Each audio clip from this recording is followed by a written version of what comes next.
Good morning दोस्तों, मैं अमरदीप कुमार शर्मा आप लोगों के लिए हिस्ट्री आधुनिक भारत का पहला चैप्टर का पहला पार्ट आप लोगों के लिए लेकर आ रहा हूं और AGS teaching centre online platform पर आप लोगों का हार्दिक स्वागत है। चलिए, इसमें हम लोग हिस्ट्री का क्लास 12 का चैप्टर 10 देखते हैं, उपनिवेशवाद और ग्रामीण क्षेत्र, यानी हिस्ट्री का 3 पार्ट, पहला, दूसरा, तीसरा। पहला हम लोग पढ़ के खत्म कर चुके हैं, इसको प्राचीन भारत कहते हैं। पहला क्या था? प्राचीन भारत। दूसरा हम लोग क्या पढ़े थे? आधुनिक पढ़े, मध्यकालीन भारत। मध्यकालीन भारत। आज हम लोग तीसरा स्टार्ट करने जा रहे हैं, आधुनिक भारत। क्या करने जा रहे हैं हम लोग? तीसरा है आपका आधुनिक भारत। आधुनिक भारत का पहला चैप्टर आपका है उपनिवेशवाद और ग्रामीण क्षेत्र। इसमें से हम लोग देखते हैं, सबसे पहले देखने चाहते हैं हम लोग कि भारत में अंग्रेजी सत्ता का स्थापना कैसे हुआ, कि भारत में अंग्रेजी सत्ता का पदार्पण कैसे हुआ, क्या देख करके भारत जो अंग्रेज में जो है, अंग्रेज जो भारत में आया। तो देखिए, रीजन देखते हैं कि भारत में अंग्रेजी सत्ता का स्थापना 1717 ईस्वी में फर्रुख सियार ने अंग्रेजों को निःशुल्क दस्तक का अधिकार दे दिया था।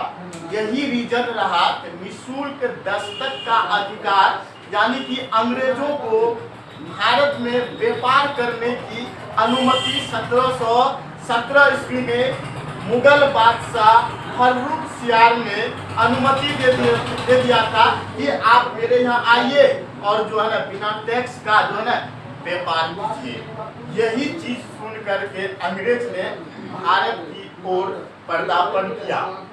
दूसरा देखते हैं, अंग्रेज की शक्ति जैसे जैसे भारत में अंग्रेज की शक्ति बढ़ रही थी, उसी बीच में मुगल सत्ता जो है ना कमजोर होता जा रहा था। मुगल का जो है शक्ति क्या हो रहा था? कमजोर हो रही थी। क्षेत्रीय शक्तियां और मुगल का सत्ता जैसे जैसे भारत में कमजोर हो रहा था, अंग्रेज का सत्ता बढ़ रहा था, अंग्रेज की शक्ति बढ़ रही थी। इन्हीं के बीच में जो है ना छोटे छोटे जो है ना समूहों में छोटे छोटे साम्राज्य का जो ना विस्तार हो रहा था, भारत में पनप रहा था। जिसमें से हम लोग बात करते हैं कि मराठा, मुंबई के क्षेत्र में मराठा शिवाजी महाराज, नाम सुने होंगे आप लोग। मराठा, सिख जो है पंजाब के क्षेत्र में अलग राजा स्थापित, अलग धर्म, अलग जो है समुदाय, अलग कमेटी अपने राजा से अलग करके अलग शासन व्यवस्था चलाने का काम करने लगा। जाट भी इसी प्रकार से पंजाब में ही अलग कमेटी बना लिया। दक्षिण भारत में निजामुल उल के बारे में सुने होंगे, हैदराबाद के संबंध में। तो निजामुल उल जो है ना दक्षिण भारत में अलग जो है ना राजा बन गया, अपना साम्राज्य स्थापित कर लिया। उत्तर भारत में बुदाउल मुल्क जो है उत्तर भारत में अलग साम्राज्य का स्थापना कर लिया, क्योंकि राजा खत्म हो गया, अंग्रेज पनप रहा था, सब अपना अपना जो छिन भिन हो गया था, जिसको जहां मिला अपना साम्राज्य बनाना स्टार्ट कर दिया था।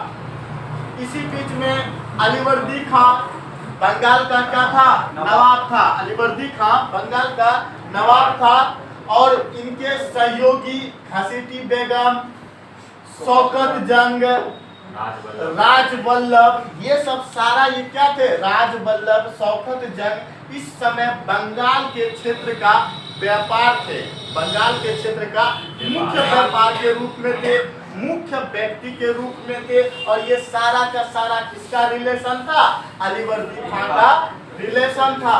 इसी दरमियान में सिराजुद्दौला जो है ना 1756 ईस्वी में बंगाल प्रांत के नवाब बन जाते हैं। और नवाब बनने के तत्पश्चात ये सिराजुद्दौला ने अंग्रेजों के खिलाफ एक साजिश रचने लगा।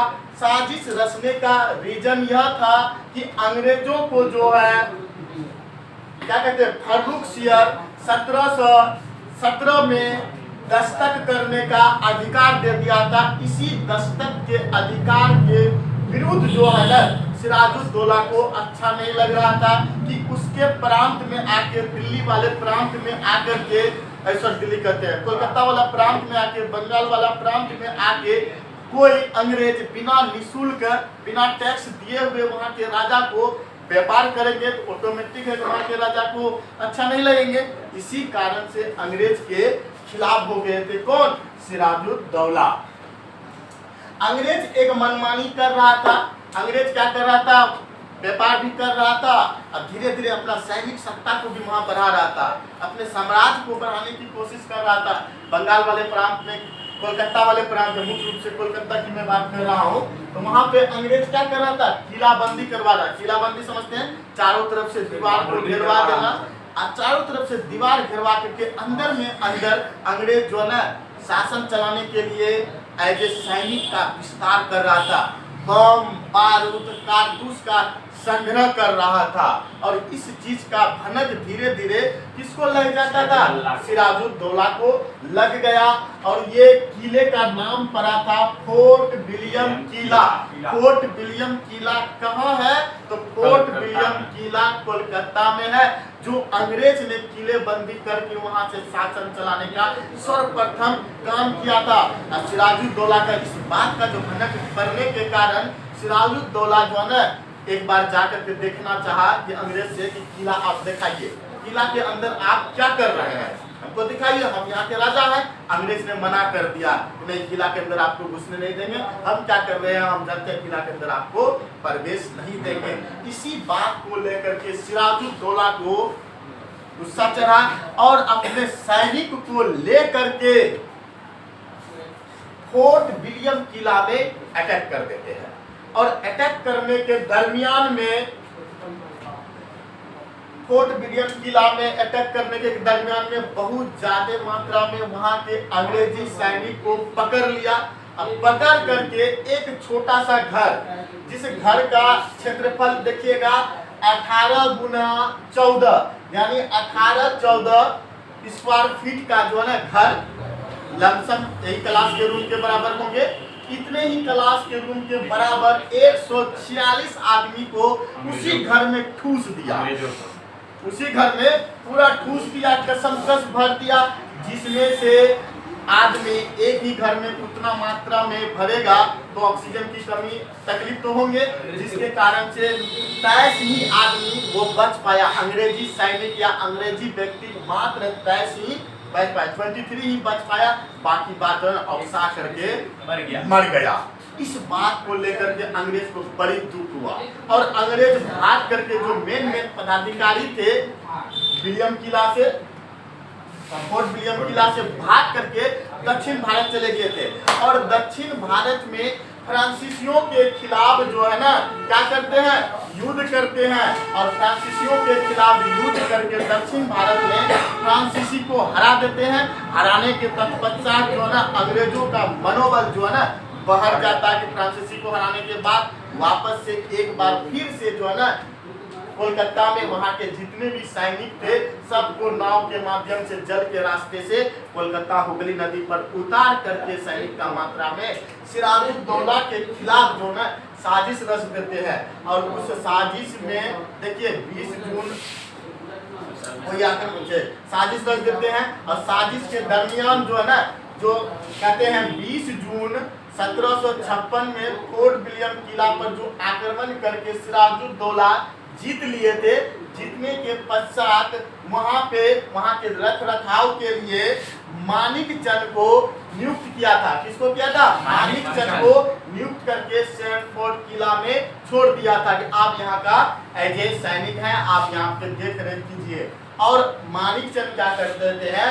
विश्वासघात कर लेते हैं। किसके साथ? सिराजुद्दौला के साथ विश्वासघात कर लेते हैं।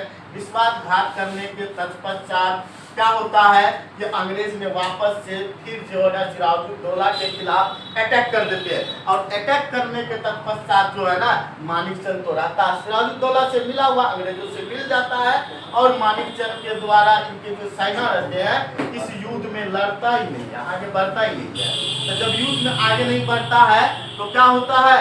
अंग्रेज ने कब्जा कर लेता, पूरे कोलकाता क्षेत्र में, ये सेंट फोर्ट किला के क्षेत्र में पूरा अधिकार कर लेता है। और उस युद्ध से सिराजुद्दौला को भागना पड़ता है। भाग करके कुछ ही दूर में जाता है और ये मानिक चंद के बेटा का नाम था मीरचंद। क्या नाम था?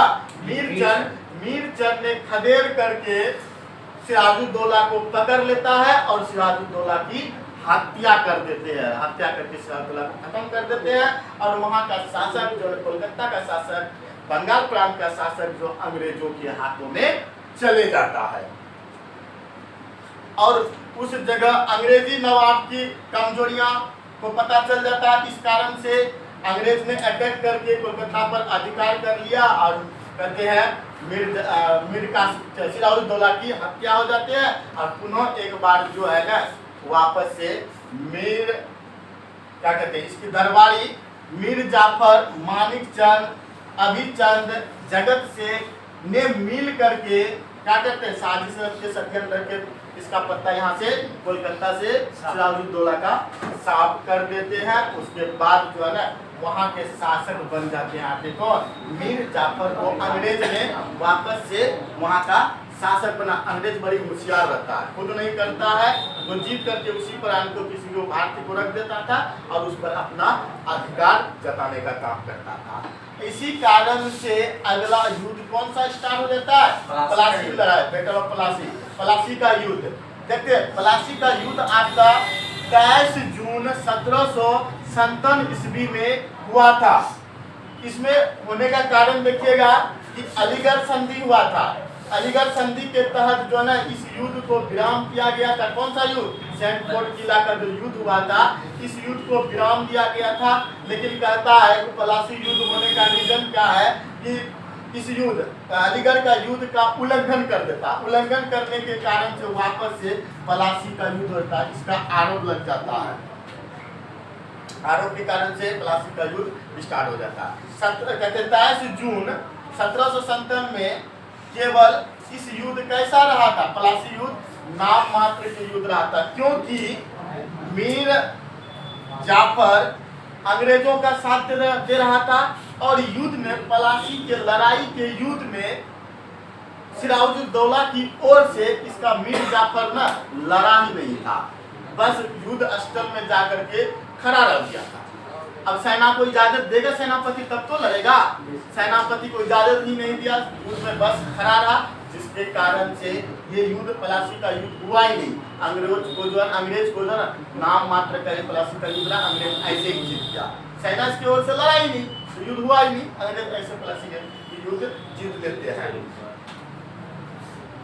इसका पुत्र देखिए हम लोग, किसका?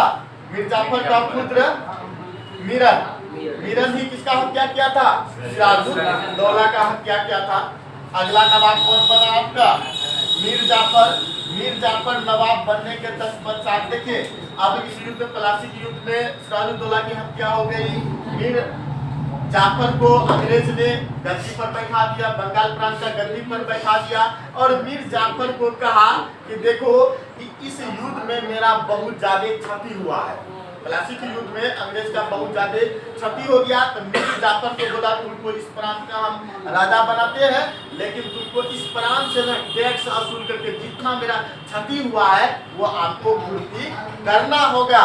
और मीर जाफर ने मान लिया इसका बात और अंग्रेज जो है ना पश्चिम बंगाल, बिहार और उड़ीसा का अधिकार जो ना अंग्रेजों को दे दिया कि आप इस प्रांत में आकर के मुक्त व्यापार कीजिए और पश्चिम बंगाल के क्षेत्र से टैक्स वसूल करके अंग्रेजों को देने का काम किसका हो गया? मीर जाफर का हो गया। मीर जाफर का कार्यकाल आपका 1757 से लेकर के 1760 ईस्वी तक रहे। 3 साल के दरमियान में मीर जाफर खूब मन धन लगा करके जितना हुआ उससे टैक्स वसूल करके अंग्रेजों को जमा किया, लेकिन अंग्रेजों ने इससे खुश नहीं हुआ। अंग्रेज को जितना चाहिए उतना मीर जाफर उसको वसूल करके टैक्स देने में सफल नहीं रहा, जिसके कारण से मीर जाफर के खिलाफ अंग्रेज साजिश करने लगे। तो इस बात का भनक मीर जाफर को लग गया और मीर जाफर लग गया। मीर जाफर तो अंग्रेजों के खिलाफ जा रहा था, टैक्स नहीं दे पा रहा था, इसी कारण से अंग्रेज क्या किए, मीर जाफर को गलती से हटा दिया गया कि तुमसे नहीं होगा, नहीं चलने वाला, तुम टैक्स वसूल के हमको नहीं दे पा रहे हो। दूसरा, नवाब किसे नियुक्त किया, मीर कासिम को नियुक्त किया। किसको किया, मीर कासिम को नियुक्त किया। मीर कासिम थोड़ा सा होशियार टाइप का इंसान था। मीर कासिम सोचा जब इसको कहते मीर जाफर का अंग्रेज नहीं हुआ तो मेरा क्या होगा। मीर जाफर को जब हटा सकता है, जब उतना विश्वासघात कर दिया सिराजुद्दौला के साथ मीर जाफर, उसको अंग्रेज नहीं माना तो हमको क्या मानेगा। धीरे धीरे जो है ना मीर कासिम क्या किया, राजधानी जो पहले दिल्ली के बंगाल के प्रांत का राजधानी जो मुर्शिदाबाद थे, मुर्शिदाबाद आज के डेट में आपका बांग्लादेश में, मुर्शिदाबाद आज के डेट में बांग्लादेश में, जो मीर कासिम की राजधानी कहाँ था, मुर्शिदाबाद था। तो वहाँ पे अंग्रेज के इर्द गिर्द में था। तो मीर कासिम ने सोचा अंग्रेज के आसपास रहोगे ना तो अंग्रेज हम पर ज्यादा अधिकार करेगा, मेरा चलने नहीं देगा। इसीलिए मीर कासिम ने क्या किया, अपनी राजधानी परिवर्तन करके मुंगेर ला लिया। मुंगेर अर्थात बिहार ला लिया। कहाँ ला लिया, बिहार ला लिया, मुंगेर ला लिया। मुंगेर वाले प्रांत में लाने के बाद जो है अंग्रेज के खिलाफ हो गया। कौन, मीर कासिम। और गंगा नदी से जो अंग्रेज का जहाज जाते थे सामान लेकर के, उसके अंग्रेज के खिलाफ में ही जो है मीर कासिम पकड़ लेता था अंग्रेजों का जहाज और उनसे चुंकी कर असुलते थे।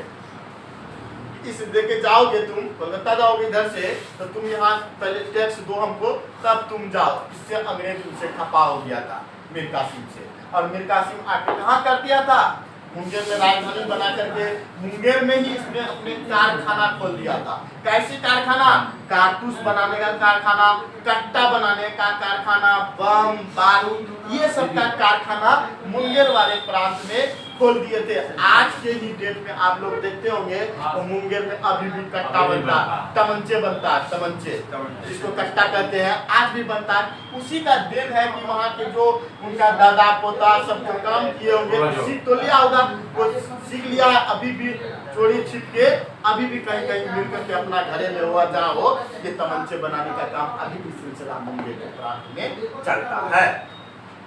जिसके कारण से अंग्रेज खिलाफ हो गया मीर कासिम के कारण से।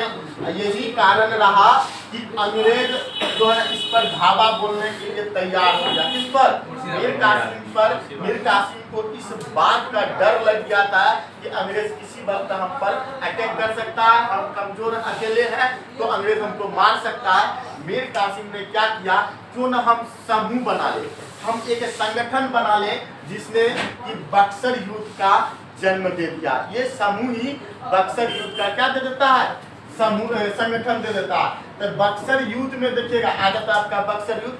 बक्सर युद्ध में मीर कासिम, शुजाउद्दौला और शाह आलम द्वितीय मुगलों की ओर से शाह आलम द्वितीय, अवध का नवाब शुजाउद्दौला और मीर कासिम बंगाल के प्रांत का क्या थे, नवाब थे। ये तीनों आपस में मिल करके एक संधि कर लेते, मिल जाते हैं आपस में संधि कर करके एक साथ मिल जाते हैं। तीनों मिल करके जो है ना अंग्रेजों के खिलाफ लड़ेंगे। तो सब सहमत हो गया। इधर बक्सर का युद्ध में कौन, मीर कासिम, शुजाउद्दौला, शाह आलम द्वितीय वर्सेस किसके साथ युद्ध हो गया, अंग्रेजों का सेनापति हेक्टर मुनरो। अंग्रेजों का सेनापति हेक्टर मुनरो के बीच क्या हो गया, युद्ध हो गया। क्या हो गया, बक्सर का युद्ध हो गया। बक्सर का युद्ध हो गया। देखते हैं उत्तरी अमेरिका सर्वाधिक विस्तृत क्षेत्र है, 40% जो वहीं से पाया जाता है, रेल जल पाया जाता है। कनाडा में रेल मार्ग सर्वाधिक सेक्टर कहते हैं सार्वजनिक सेक्टर में पाया जाता है।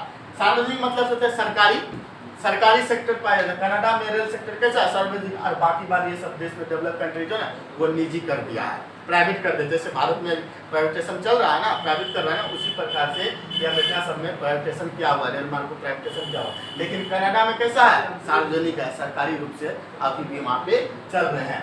दक्षिण अमेरिका की हम लोग बात करते हैं तो 2 प्रदेशों में सघन रेल मार्ग है दक्षिण अमेरिका में। वहाँ का एक तो आपका अर्जेंटीना का पंपास वाला प्रदेश, अर्जेंटीना के घास के मैदान को क्या कहते हैं? पंपास कहते हैं। क्वेश्चन पूछता है, याद रखिएगा। अर्जेंटीना के घास के मैदान को क्या कहते हैं? पंपास कहते हैं। और दूसरा बात करते हैं ब्राजील का कॉफी उत्पादक क्षेत्र। ब्राजील फेमस है कॉफी उत्पादन के लिए। और किसको कहते हैं? ब्राजील के कॉफी उत्पादन क्षेत्र को क्या कहते हैं? फेजेंटा कहते हैं। क्वेश्चन पूछता, ब्राजील के कॉफी उत्पादन क्षेत्र को क्या कहते हैं? फेजेंटा कहते हैं। ब्राजील के कॉफी उत्पादन के बगान को क्या कहते हैं? फेजेंटा कहते हैं। ये दो क्षेत्र में सबसे अधिक दक्षिण अमेरिका में रेल मार्ग चलने का काम करते हैं। अफ्रीका की बात करते हैं तो केवल इसमें 40,000 लंबा रेल मात्र है। अफ्रीका में कितना है? 40,000 किलोमीटर तक ही रेल चलते हैं, जिसमें से करते हैं दक्षिण अफ्रीका मात्र जो कहते हैं 40 में से 18,000 किलोमीटर दक्षिण अफ्रीका में रेल मार्ग है। बाकी उधर जो मुझे कितना बचा? उधर 22,000 किलोमीटर बचा। 22,000 किलोमीटर पूरे दक्षिण अफ्रीका में रेल मार्ग चलते हैं। इसमें से बेगुला रेल मार्ग और दूसरा तंजानिया रेल मार्ग। दो रेल मार्ग जाते हैं तो चलता है 18,000 के बाद ये बेगुला रेल मार्ग और तंजानिया रेल मार्ग जाते चलने का काम करते हैं। रूस देखते हैं, रूस में रेलवे का महत्वपूर्ण मुख्यालय है कहाँ? मास्को में। रूस का राजधानी भी आपका मास्को है, इसीलिए जो है ना रेलवे का मुख्यालय कहाँ है? रूस का मास्को में पाया जाता है। और एशिया में जापान हुआ, चीन हुआ, भारत हुआ, इन सभी देशों में घने बसे क्षेत्रों में सघन रेल मार्ग पाया जाता है। सघन अर्थात ज्यादा मात्रा में रेल मार्ग पाए जाते हैं, ज्यादा रहते, क्राउड रहते, बड़ा बड़ा रहते हैं, सघन पाया जाता है। एशिया हुआ, जापान हुआ, चीन हुआ, भारत, इसमें सघन पाया जाता है।